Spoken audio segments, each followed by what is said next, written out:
buwan na ng Pebrero, ngunit hindi pa rin umaalis ang malamig na panahon sa Pangasinan. Kaya't inihahatid ni Aling Marlene at Mang Hermie ang kanilang masarap, mura at patok na goto. Matatagpuan ang kanilang pwesto sa Lins Gotohan na malapit sa plaza ng poblasyon sa bayan ng Burgos, Pangasinan. Pumunta ang aming team sa gotohan ni Marlene at Hermie para matikman ang kanilang pinaghahabulang goto. Pinaunlakan naman kami ni Marlene at Hermie na sila ay sumailalim sa isang panayam ukol sa kanilang negosyo na gotohan. Naikwento ng mag-asawang Abelia kung paano nila natagpuan ang ganitong klaseng negosyo. Ako si Marlene Abelia. Ako si Hermie Abelia. Ako ang may-ari ng Lins Gotohan, taga-poblasyon Burgos, Pangasinan. Kasama ko nagtitinda yung aking asawa. Teamwork kami sa aming business na ito. Kami ay nag-start na nagtinda since 2018. Tumigil lang kami ng 7 months. Tapos ito kami ulit nag-start. After no 7 months na yun, dito kami nag-start hanggang sa ngayon. Sinabi naman ng mag-asawang Abelia kung bakit nila pinili ang pagbebenta ng goto. Kami wala kaming kalam-alam sa negosyong ito. Pero parang nag-desire lang kami at nag-ask lang kami kay God kung ano bibigyan niyang business. Ang una sigurong gagawin dito, wala kasi kaming yung sa family namin na wala kaming ganitong klaseng business. Pero, lang posible kay Lord pag tinanong mo Sabi nga doon sa Proverbs 3, 5 and 6, sabi niya doon, trust in the Lord and lean not unto thy own understanding, in all thy ways acknowledge Him and He shall direct thy path. So, tinagasa kami ng business at ito yung binigay niyang line of business. Maliban sa pagiging successful ng kanilang business, nakaranas din ng problema sina Marlene at Hermie sa kanilang negosyo. Kasi kailangan, ang pipiliin mo yung medyo patok sa masa. Nung una, mabuksan itong business na to, di naman namin master itong pagluluto. Nagtingin-tingin lang kami dun sa mga nagtitinda ng ganyan, kung paano iluluto, at kung paano pasasarapin.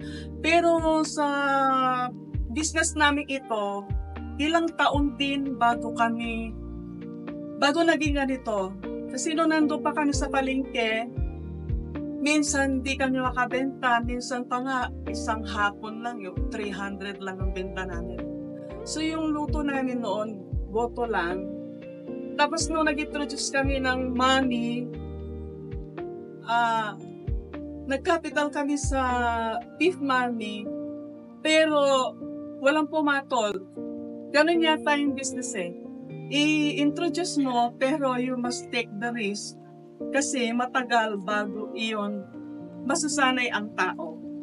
Siyempre, pag di pakilala ng mga tao dito sa atin, kasi maraming mga tao dito sa lugar natin na hindi nila alam kung anong goto. Basta ang alam lang nila, lugaw. Diba? Karamihan ganun lang ang naiintindihan na nila, lalo yung mga matatanda. Pero yung mga tao na nasubukan nilang lumayo, kumbaga nakapunta sa mga syudad, alam nila yun. Kaya yun, ganun yun. Tinanong namin sila kung may panahon ba na nais nilang bitawan ang kanilang gotohan. Pagka hindi ka nakakabenta, para bang kuminsan parang gusto mo na rin dahil wala kang nagiging na profit. Pero ang aming patakaran, tiyaga. Kung wala kang tiyaga at saka yung determinado ka, pag sa customer, maging maayos yung pakikipag-tungo mo sa customer. Nakita namin dito na napaka-importante, kailangan kung weekdays ka, kailangan araw-araw nandito ka, visible ka. Kasi pag palagi kang absent, yung mga ibang customer maghahanap ng ibang pagkakainan. Kaya kailangan yung importante dito, yung PR, tsaka improve mo pa, at kailangan maging malinis ka sa mga ititinda mo. naisipan namin na isuko sana ito kasi dati-dati na sa paradahan kami doon. Bagong-bago pa lang pagawa rito, wala pa yatang kalahating taon, pinapaalis kami doon. Ngayon, ang sabi ng mga anak namin, dahil may mga trabaho naman na yung iba, kami na lang susuporta sa inyo, sabing gano'n. Kaya, nung panahon na yon, inalis kami doon, naka-imbak lang dito sa may harapan ng munisipyo itong butuhan na ito. At hindi gumagalaw na siyempre sarado, no? Hindi gumagalaw within 7 months na hindi kami nagtitinda dahil ganun nga inalis kami doon sa gusto naming lugar. Pero salamat naman sa Diyos dahil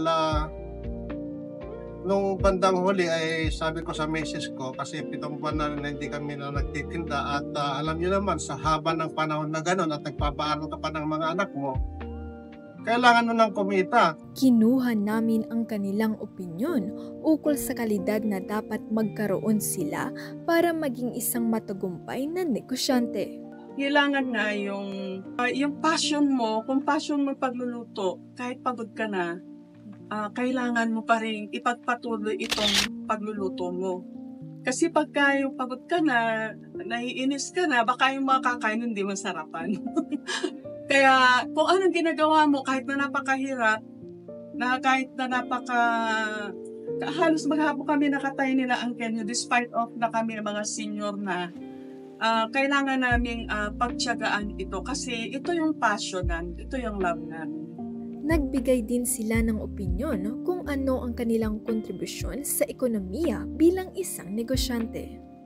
Yung siguro makikita ko yung contribution namin dito, kasi kung halimbawa, yung mga gustong kumain, makakakain naman sila na hindi naman namin pinapataasan ng masyado yung price namin. Kumisa nila abot pa kami ng 6 o'clock ng gabi. Meron kami mga customer na dumarating. Kapag gutom na sila, meron kami talagang mga love na love nila talaga yung goto. So, yung sa contribution sa community, yun nga, sa ganitong halaga makakakain sila. Tapos yung iba naming contribution, yung sa gobyerno, dapat na magbayad ng tax mo. Sa huli, nagpahayag sina Marlene at Hermie ng payo para sa mga nais magpatayo ng negosyo. Huwag silang sumuko. Kung di man papatok ngayon, meron pa namang isang bukas, Sa susunod na bukas, papatok pa rin, ganon. Tiyaga-tiyaga lang. Yung capital mo, isipin mo kung ano yung mga pangangailangan mo na suited dun sa ipuput out ng business. Tapos, huwag mo rin kakalimutan na sa lahat ng iyong paghihirap, meron pa rin sa pagsisikap mo, meron pa rin ibabalik si Lord sa iyo na para sa iyo rin. Huwag mo na kayong mag-umpisa ng napakaraming yun parang marami agad yung paninandawan. Subok-subukan mo, dahan-dahanin mo. Kung nagbubong, kung nabibili lahat sa araw-araw, mag-increase ka. Huwag kang magluluto ng napakarami dahil kapag nasira, malulugi ka doon. Yun ang pinakamahalaga doon. Obserbahan mo lang mabuti, pakiramdaman mo kung yung iluluto mo ba may bibinta mo lahat o hindi sa araw na yun. Dahil sa araw-araw na pananatili mo sa business na ganito, matatantya mo kung gaano makukonsume mo Ang kanilang mga pagsubok at pananampalataya sa pagharap sa mga hamon ang nagbibigay sa marami ng inspirasyon at dedikasyon na kahit anuman ang mangyari, dapat laging magkaroon ng lakas ng loob at determinasyon upang magsikap araw-araw. Para sa kanila, hindi mahalaga ang salaping kanilang natatanggap sa bawat pagpatong nila ng goto sa harap ng customer. Ang kanilang pagsisilbi na mahatiran ng masarap na pagkain ang nananaig para sila ay magpatuloy sa kanilang munting negosyo. Sapat na sa kanila ang maghatid ng malalasang pagkain na may kasamang pagmamahal.